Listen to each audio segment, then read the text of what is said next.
A practical prayer is a prayer that works. These discussions between Reverend Bill Marcioni and Carol Lawrence dive into the details of how it works and how to work it. Reverend Bill is a New Thought minister and the author of Practical Prayer for Real Results. Your new life begins with a new thought. Carol Lawrence is on a spiritual quest, finding the New Thought teaching after decades on the pulpit in 3 different traditional denominations. I've got some questions. Together, they're exploring the philosophy and activities that come together from many of the world's religions to create the practical spirituality that is New Thought.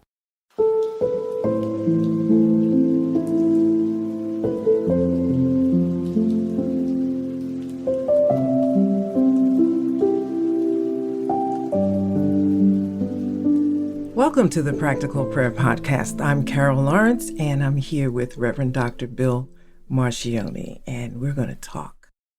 And you said this week you want to talk about healing and medicine. Yes, I do. It's a biggie for me, and I think it's big for a lot of people. It's definitely a topic. So, and the idea of healing and medicine is that medicine can be used for healing, and then prayer can be used for healing, and there's some overlap or divergence somewhere in there, and we get to figure out where. Yeah, and that's exactly what I want to talk about. I grew up and healing and things like that were a part of traditional teaching, but not acceptable necessarily, but it was kind of out there, back there. Like I would go south to visit my father's people, and there was a lot of healers there and different kinds of alternative situations. But people, that was a no-no. You're not supposed to do that, because when you come to church, you do something different. You pray for healing, but you just kind of... Anyway, this is not a slap to anything. It's what I believe and how I have really come to terms with it and how I'm learning more and more. So I ran into Ernest Holmes one day and read everything that he talked about healing. I really, really do believe, it's more than believe. I mean, it is. I just believe it. It is. And in my own situation, I've experienced it, but I didn't know what I was doing until now. I look back and I can see that is in alignment with everything that is New Thought in terms of healing. And I said, oh, okay, well, that's what I thought all along. But it's not something that seems widely accepted. People look at it like, oh, that's wooey. And I think the faith healers got a bad rap.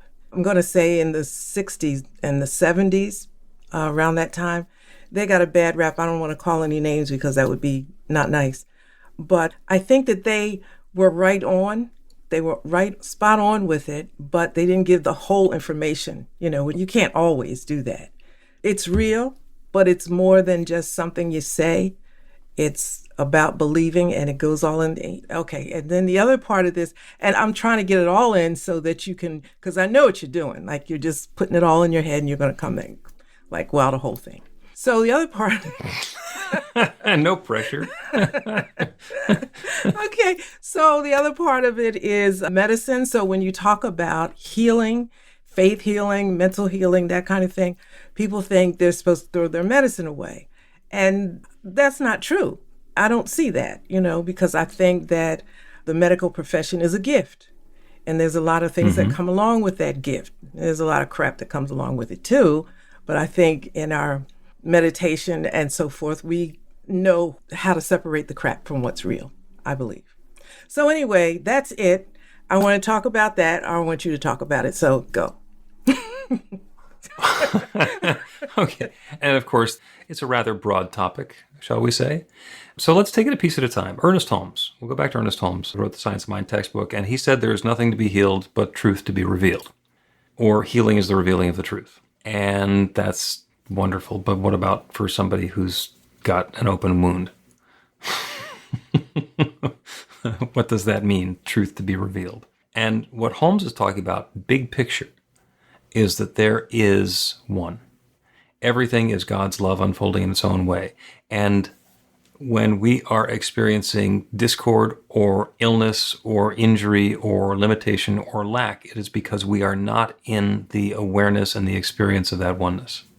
We have allowed a sense of separation to come along, and that separation is what's keeping us from our experience of vitality or health or wellness or prosperity or whatever else is that we're looking for. And that's not to negate the fact that we are having a human experience. We are spiritual beings having a human experience, and human bodies age, and human bodies are injured. And I mean, one of the things that you've noticed, if you cut your finger and you get a boo-boo, then the boo-boo is going to heal. And the healing isn't something that you have to make happen. The healing is something that your body is going to do because that's what it was made to do. Your body is going to have that tendency towards returning itself to that place of homeostasis, of health and vitality, of normalcy. And along the way, there might be a scar. There might be some lingering disability or challenge or difficulty. You know, somebody who breaks a bone and it doesn't set properly, they're going to wind up with a different shape to their appendage than used to be, even though the healing has happened. So healing is the revealing of the truth. And when we get into the metaphysics of that, the truth is that we are already perfect, whole, and complete. We are divine expressions of God's love, and that love is unfolding in a way that's unique for each of us. And there are experiences that people have as they go through their lives and go through the aging process of having certain pieces not work the same way that they used to work when they were younger, or having things that are no longer active. A friend of mine used to have a gallbladder, and he used to have gallstones. Now he has neither. And that was a result of a surgical intervention, which takes us into medicine. And the healing is he is perfect, whole, and complete, even though he doesn't have the gallbladder anymore. Because there was a change that happened to him that allowed him to return to that experience of comfort and balance and wholeness and health and harmony that's his birthright, and to do so without a gallbladder. So healing is the revealing of the truth as we return to that experience of balance and normalcy. You want me to keep on talking for a while, or do you have a question first? No, keep talking. I have a question maybe, but keep talking. Okay, so we'll change the subject a little bit to medicine. And one of the other things that Ernest Holmes said is that God is in the prayer and God is in the pill. And in New Thought, we do not turn away from whatever the modalities are that are available. We use them, we embrace them, because that's all part of that divine creative power. You know, God invented prayer because it's part of that creative process. And God invented massage therapy, and God invented yoga, and God invented surgery, and God invented pharma, and all of it serves its own purpose. And it's when we think that one supersedes the other, or if I do this one, I don't need that one, or if we use one to undermine another, that we wind up getting into a problem. So my friend Joanna had studied Ayurveda, and she's also a registered nurse, and she worked for pharma for a while. And her whole process is from pharma to dharma. And it's about getting into that experience of being healthy without needing the medication. And the big rant that she goes off on is, you see, on TV, there's the antacid commercial where the guy is eating the pepperoni pizza and it's like, oh, that really got to me. Better reach for the antacid. And her response is, better not reach for the pizza. Because when we look at medicine as a way to correct a problem that we're causing ourselves, we're part of the problem. So the healing is not necessarily the reduction in stomach acid from some medication. And it's not even being able to do a prayer. Oh God, I want to be able to eat this rich, spicy food that never agrees with me and doesn't serve me well and feel comfortable. It's like the answer to that is going to be, you're nuts. James Allen, in As a Man Thinketh, he talks about that, gluttony and how people won't change their habits, but want to pay for medication so they can continue. So I'm right there with, who was that you said has that pharma to dharma? Oh, that's Dr. Joanna Carmichael, the Kalyana Consultancy. I'm right there with her. Because, and New Thought is helping me put this in perspective because I probably was leaning too much in another direction. I never liked medication. I just didn't like it.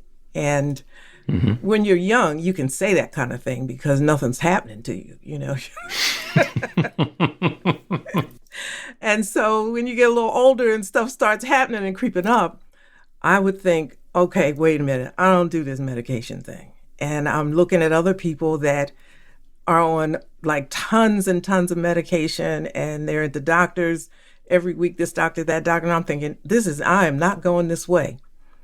Now, and then I would hear, and I call them the old aunts, they'd say you trade one disease for another. So you take the medication to relieve one disease, but then you have this whole list of side effects and whatever else if you take the medicine.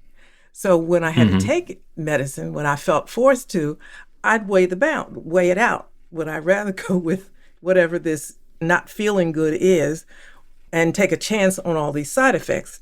And most of the time I chose to throw the medicine away.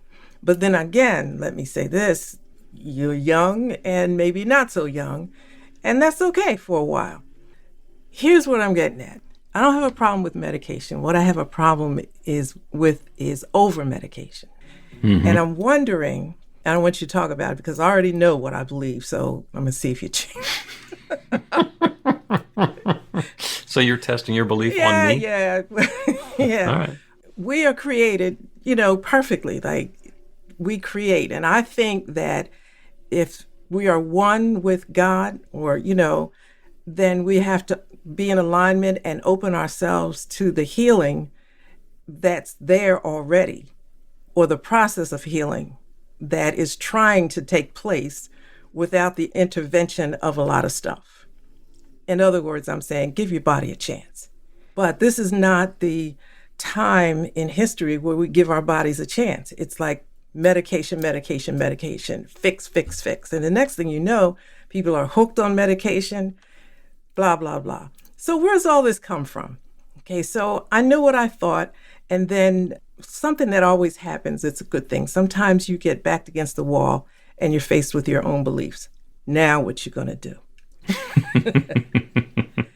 And let me make a disclaimer. Don't do what I did, okay? Don't do this. I'm just saying this is where my head is. So this is Carol's cautionary tale. So, I had a little thing going on and medication, and I read, and they said, this is the medication that goes with it, and this, and it was so much stuff. And I'm thinking, okay, I have to take this. And I'm asking my relatives, is this in the family anywhere? And it just was ridiculous. I was getting nowhere. Nobody had this problem except for me. And they're talking about heredity. Okay. I just got to a place one day. I got so tired of it. Skin was dry. I said, God, I don't get it. Like, I don't get this. And this was before New Thought, way before New Thought. And I said, I don't get this. But I tell you what, I don't think all this is right. So I'm not taking this medication anymore. I'm cutting it off cold turkey. And if you got something else to say about it, I'm listening, but this stuff is gone. I'm giving you a shot. That's how I did it. Or that was my mindset. And all is well. Now, I'm not saying that you should throw away your medicine. Okay. At all. Okay, I want to say it again. I'm not saying throw away your medicine or ignore the doctor's, advice. But I'm saying give God a chance. Isn't that what homeostasis is? I mean, give your body a chance to be where it was designed to be. And let me say this. You're laughing at me, okay, but let me say this. No, I'm laughing at my own story about this. I think that our bodies were designed to fix anything that goes wrong. Because if it wasn't, then we're not perfectly created. I think we're supposed to be able to fix everything. But there's stuff in the atmosphere, there's stuff in the water, there's stuff everywhere that just probably just overwhelms our ability to heal. Immune systems go crazy because of stuff that happens, and maybe even little stuff we've done. I get it. But if we are so quick to medicate, I think it impedes our body from healing the natural way. Am I making any sense with that? There is definitely something to be said for that. And somebody reminded me, I think it was yesterday, of an Ernest Holmes quote where he said that prayer will heal as long as our beliefs change before our body is destroyed. And there's a timeline in there. And there's also a timeline involved in the human life. There's some people who live to be 100, but there's nobody who lives to be 200. So when that newborn baby comes along, I got news for you. Sometime within the next 200 years, there's a death event heading their way. And by its nature, death is not a health experience. It is the natural order of the body as it evolves and goes through and does what it's going to do, a step along the way and a step along the way. One of my pithy quotes is that perfect health is simply the slowest rate at which we can die of old age. And that's okay. So the healing that is the revealing of the truth is about being in that balance point. There is value in the prayer. There's value in the pill. There are things that we can do when we are guided to do them. And yeah, don't take every medication in the world just because it's going to solve a problem that you could solve otherwise. And be open to the possibility that the medication can be helpful. I've actually got a story about me and prayer and healing, and I'm going to tell that right after we take a quick break. Get inspiration in an instant. God calls are the gentle and uplifting moment of truth to help you remember that the bright light of God's love is shining right now as you. It's your God Call with Reverend Bill. Start your 2-week free trial today, and you'll get a phone call 4 times a week from Reverend Bill with an uplifting half-minute message filled with insight, wisdom, story, and fun. Let your light shine. You can answer the call to listen to it live or let it go to voicemail so you can hear it later. After the free trial, your subscription is just $5.95 a month. The details are at godcall.org. God calls are disruptive, intentionally. Whenever you write something, put on a gold star. They take you away from your routine to remind you about the truth of who you really are. They come at random times between 8:15 a.m. and 6 p.m., so you won't be expecting them. And somehow, the message is exactly what you need to hear at the time. Magic is loose in the world. It's a moment of motivation in the middle of your day. Find out more and start your 2-week free trial now.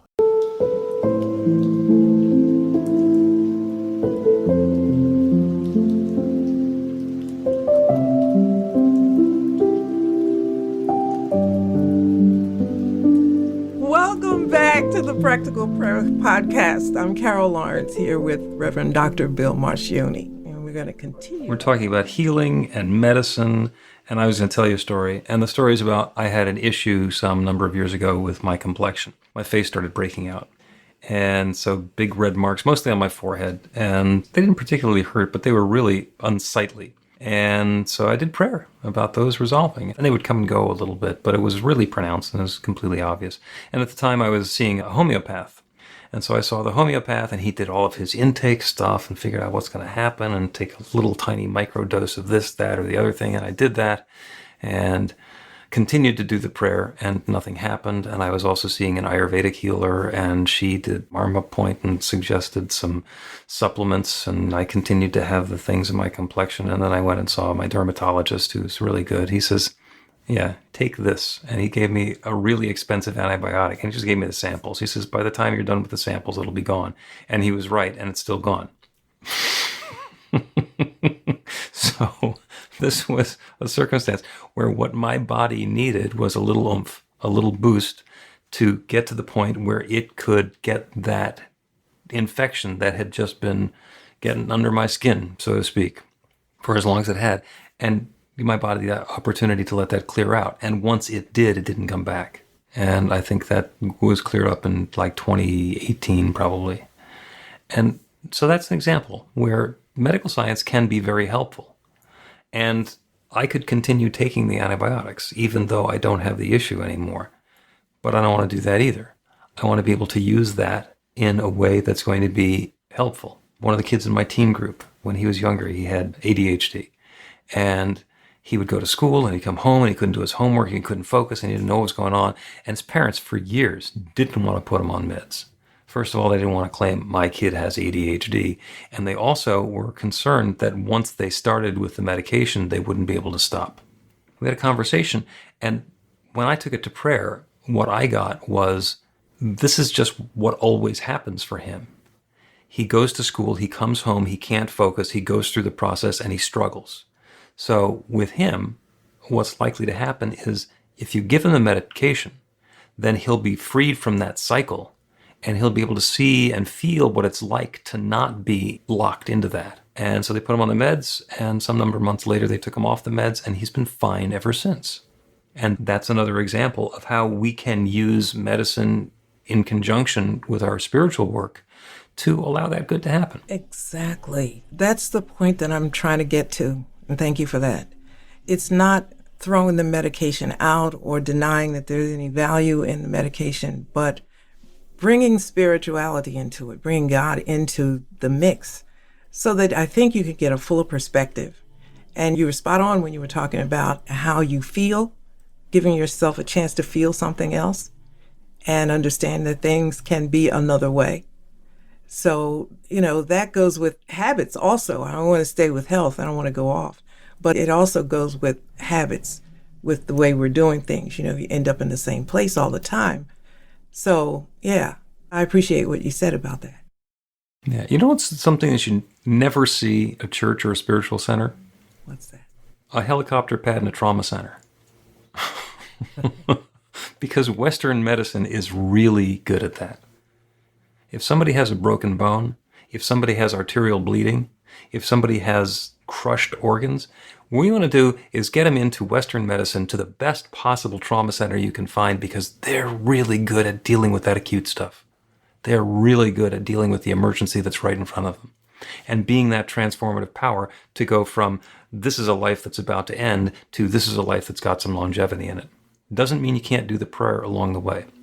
But as we teach our practitioner students, when you're faced with somebody who's bleeding from their artery, apply the tourniquet first, then do the prayer. If you really have presence of mind, you can put the tourniquet on while you're doing the prayer. But don't do the prayer first while they're bleeding. Yeah. I get that. I'm in conversation always, it seems often, about healing. And I used to try to avoid it, but I don't anymore because it's just a conversation that comes my way. I hear what Ernest Holmes is saying, that the healing will happen, but the belief has to be there, and get about the believing before the disease messes you up completely. So that's why I kind of put emphasis on the believing part, believing that this can happen and it's supposed to happen. Now, I'm not talking about if your arm is falling off, That's a whole different thing. But otherwise, I believe in divine intervention. And maybe because I believe it so strongly that I just can't imagine it not happening, but I do, And I think, again, medication is good and it serves its purpose in it, but at least give spirit a chance, because maybe you only need half as much as they're prescribing. Maybe you don't need the whole thing. Right. Or you only need it for a little while. Yeah. If somebody believes that prayer can't possibly heal them, and that the only thing that's going to heal them or cure them or fix them is medicine, then they're right. Because the universe only got one answer. The universe says yes. And if I say the medicine is required in order for me to be okay, the universe says yes. And man, if I run out of medicine, there's going to be problems. Whereas on the other hand, if I say I'm perfectly healthy, I'm whole and complete, and on my way returning to that perfect experience of health and vitality, wholeness and comfort, my body is currently taking care of itself and everything is perfect, then that same law says yes. And I have the tendency towards perfect health. Now, I have no idea, back when I was dealing with the issues with my complexion, if my face would have fallen off if I weren't doing the prayer. I don't know. I don't know if I would have wound up in the emergency room. There's some balance point that happened in there, and I needed a boost from Western medicine, and then it was all taken care of. Is it possible that a different supplement or a different thing might have helped? Maybe. Don't know. In December, a couple years, I think it's around 2012, my husband had a heart attack. And of course, you don't forget that experience. Then December of 2021, he was having severe chest pains, and 4:00 in the morning, we're on our way, called the ambulance, and we're on our way. And they were so good, with me. They said, stay right behind us and we'll get you through every red light, but we'll be okay. I'm saying, okay. And maybe a mile down the road, they pulled into the Wawa parking lot. And I'm thinking, why the heck is the ambulance pulling into the Wawa? And that can't be good. That can't be good. And then here's two other cars that, that had flashing lights. They screeched into the parking lot. And I thought, ain't nothing bad happening here. And I just talk to spirit the way I do. First of all, you can't leave me here with these dudes. Okay. This is not happening. I don't know what's happening over there in that ambulatory car, but nothing is happening to my husband. There's a problem that they can fix on the spot. And they came over to the car and told me to be calm. I said, I'm calm. I just want to know what you're doing. And they told me that what he needed, they didn't have in the ambulance and they had to send for it and he needed it before they got to the hospital. I said, fine, the medication's here, let's go. I never once believed that he was leaving. Never. And when we got there, the hospital, they kept saying, are you okay? I said, I'm fine. Just do what you got to do with him. Okay, I'm good. I'm out here. I'm talking to Spirit because we have a conversation going on. It has to do with his health and me being here in this life without him. That ain't happening right now. So I kind of felt like I had two things going on. One, the proper care was there because I believed it would be there. And two, in my belief, life needed to be a certain way. And this situation here is out of place. It's out of place. One day we're going to leave, but not today. Yep. And you can tell. You can tell. I don't know what you can tell. I just know what I believe. You know, my father had colon cancer. At that moment, I was in a terrible life situation. My father's my best friend. And they said he wasn't going to make it. I wasn't hearing that. No tears, nothing. God, you can't take my friend away from me, not right now, because I'm in a mess. And he came through the surgery. He gained weight. They told him he'd never gain weight again. And he lived like 29 years after that. You know, that's what I believe. Yeah. And there have been other situations, but there's no crack in the belief. I guess maybe I'm wondering if that has to do with it. And you can't make somebody believe like that, I don't think. Oh, yeah. The belief is something that is unique to us. And even when we say we believe something, it's not whether we say we believe it or we want to believe it. It's whether we actually believe it, because that's what the law is acting on. Louise Hay wrote this wonderful book, the classic, You Can Heal Your Life. And one of the things that's in that book is the list. And she actually refers to it as the list. And it's a 3-column list of symptoms and the metaphysical cause for the symptoms and the affirmation that addresses the underlying wrong, false belief about the condition. And it's interesting. You can look up acne, or you can look up colitis, or you can look up athlete's foot in the first column, and then see that knee pain has to do with the fear of stepping forward in life, or that back pain is a feeling of not being supported, or the eyes about having a lack of clarity about what's going on in our future. And once you play with those for a little while, you get to understand that the metaphors are usually pretty clear. The metaphysics of this is not opaque or hidden in any way. What I noticed, I first got a copy of that book probably in the 80s, maybe the early 90s. And I would continually read the first column to find out what the problem was, and the second column to see what the underlying belief was. And I would skip over the third column. But it turns out the third column is really the important one, because that's the one that's where the healing is. Mm-hmm. And so many of it, I step forward joyously in life. And they're usually pretty short. You know, I am fully supported in all of the activities that I am involved in.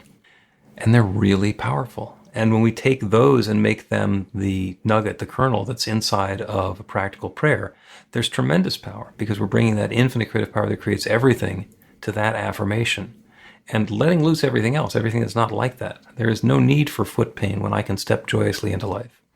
And with that on top of what's available from Western medicine and from Eastern medicine, see an acupuncturist, get Chinese herbs, do Ayurvedic treatments. There are so many different things that can work. And even beyond the physical modalities, there's energy work, there's Reiki, there's pranic healing. There's so many different ways that we can fine-tune the experience of life that we're having. The change is at hand. Mm-hmm. And it's about the guidance as to which one's going to work for me right now. And it might be the prayer, it might be the homeopath, and it might be this really expensive antibiotic. I think sometimes now, if I knew then what I know now, for example, I had bilateral knee replacement, and I wish I knew a long time ago. Maybe I would have been able to avoid some things based on belief. Now, maybe not. But I'm not convinced that everything you experience cannot be addressed spiritually to at least some degree, you know. I completely agree with that. I completely agree. I know we're going out of here at some point. I mean, my mother is 95 years old. She takes nothing except for she has dementia, but that's absolutely all. Nothing else. She walks a mile. She'll say, "Well, are we done?" She's just, and I remember her whole life. I think she got a cold. I never, ever remember her being not well. And she would always say, "I'm just perfectly fine. I don't take any medicine at all." She says the same thing now, except for this dementia. No high blood pressure, none of the crap that people have. But she's always spoke extremely faithfully about perfect health. And every time I see her, I'm thinking, she's not going to get sick. She's just going to go to sleep, and just, that's it. But I don't see that in a lot of people, and because it's right there, has always been in my face all my life with her. Maybe that's why I believe so strongly in it. It's a gift for you. Let's take a break, and when we come back, we will do a prayer for healing and guidance in understanding what's ours to do. Learn to put practical prayer to work in your life. The steps are simple to learn and let you begin to get real results to create the life of your dreams immediately.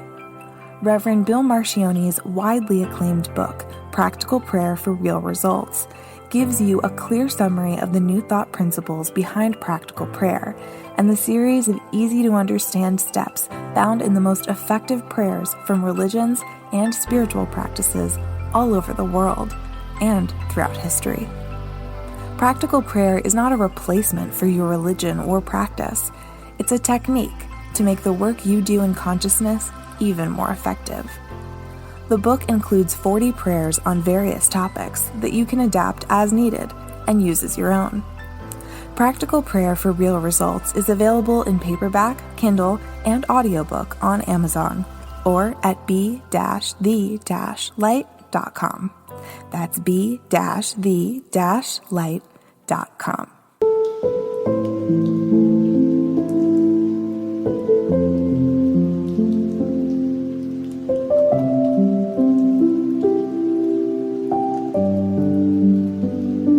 Welcome back to the Practical Prayer Podcast. I'm Carol Lawrence here with Reverend Dr. Bill Marcione. Conversation has been amazing.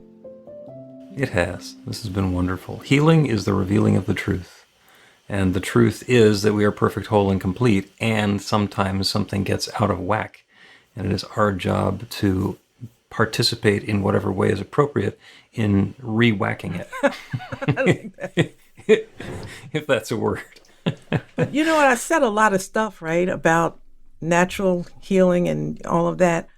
And I do want to acknowledge the gift that the medical profession is to the human race. I really do, because they are phenomenal. They do phenomenal things. So I just wanted to throw that in there.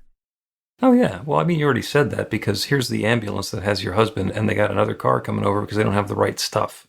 So it's nice that there's an ambulance attending to an ambulance. Yes. So, and, that can come together in a way, and, he's healthy, has recuperated from that, and he's back to healthy. And that's what the prayer is about today. The prayer today is about healing, which is the revealing of the truth, that perfection that our physical temple, our body temple is. And as we are dealing with a challenge or a circumstance or an illness or a situation or an injury, to be in that exquisite balance point of allowing and supporting and encouraging our body to heal itself, and the guidance to know which steps, which activities, which endeavors are ours to do. And the guidance can be which doctor to go talk to, which medications to take. It can be what are the right foods, the proper foods, the appropriate foods and supplements and nutrients for me to be taking into my body. Are there activities or processes that I should be involved in? Is it possible that sitting on the couch 23 and a half hours a day is not serving me, and what I really want to do is get up and take a walk, as unappealing as that might feel? So there's a dance that we're doing. And by the way, there are people who spend their entire life running. They get up in the morning, they go for a run. They get up in the lunchtime, they go for a run. After work, they go for a run. And then they wind up getting their hips replaced because that was more running than was helpful for them. And I have friends who have been through that. So it's not that there's anything necessarily good or bad about the activities. There is always that guidance available as to exactly what is appropriate for me and for my body and for this particular stage and phase of life that I'm in right now. Because there's stuff that I could eat when I was 25 that I can't eat now. There's stuff that I was eating when I was 25. That's a good thing I stopped. It wasn't good for me then. It would be really bad for me now. So let's let that be the prayer. Let's turn our attention away from whatever the circumstance or situation in our own physical bodies happen to be. Perhaps bring the awareness of whatever that area is where we're inviting change, wherever the adjustment, the difference in feeling or experience or function or form would bring more peace and harmony and uplift into our lives. Just be aware of that circumstance, that situation, that condition. Not to give energy to it, but simply to identify that as we now turn our attention from that to the experience that we're choosing instead. If there's an area that has been in pain or discomfort, we turn our attention to the resolution, to the comfort, to the healing, to the harmony, to the balance, to the well-being of that particular part of our body. If there's been something that has been uncomfortable or something that has been bothering us, instead of focusing on that, we turn our attention to the experience that we choose instead. Once that experience has resolved, how do we feel? What does that feel like? What is that new experience, that different experience, that transformation that we're inviting? And settling into that awareness, we turn our attention to the knowledge that there is one. There is one creative power, one divine source, one infinite love that shares itself through and as and in all of its creation. Everything is God's love expressed in its own specific and particular way. That everything includes me, that everything includes each one who is within the sound of my voice. So I know that each of us is guided with clarity and insight and wisdom to exactly the perfect steps to take. What is mine to do? And that awareness is revealed gently and persistently for each of us in a way that makes sense to us and gives us complete clarity on the next perfect steps. And I know that each one listening is taking that next perfect step, following the guidance, partnering with that infinite creative power that creates everything, doing our part to allow our bodies to come back into that feeling, that experience of health and wholeness and vitality. This is the healing. The healing is the revealing of the truth. It is the partnership with the infinite, where we are good stewards of our physical being. And we are co-creating that next new experience of health and harmony and vitality. And that infinite creative power that creates everything is creating this newness, this wholeness, this experience of balance and harmony for each of us. And I'm grateful for it. I'm grateful for the good. I'm grateful for the stories that come about. I'm grateful for the long-distant memories of something that used to be painful or uncomfortable or difficult or challenging that have receded so far into the background that we have to remind ourselves of what the difficulty was, like looking up a memory in a scrapbook. This transformation is underway now, and I'm so grateful for it. I'm grateful for the healing. I'm grateful for the comfort. I'm grateful for the stories. And I'm grateful for the willingness of each one listening to participate in this grand process. And so with gratitude for all of this goodness, I speak this word, I release it into the creative law that always says yes. And I know without any question whatsoever that that law is now once again saying yes. And so I let it be. And so it is.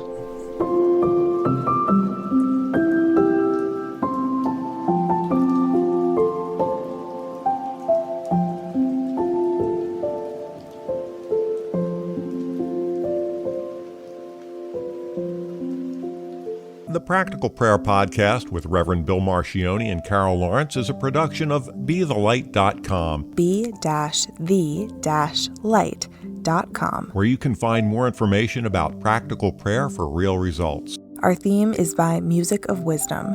You can learn about the spiritual community of New Thought Philadelphia with daily guided meditations, Weekly celebrations of spirit, and Reverend Bill's classes in practical spirituality at newthoughtphilly.org.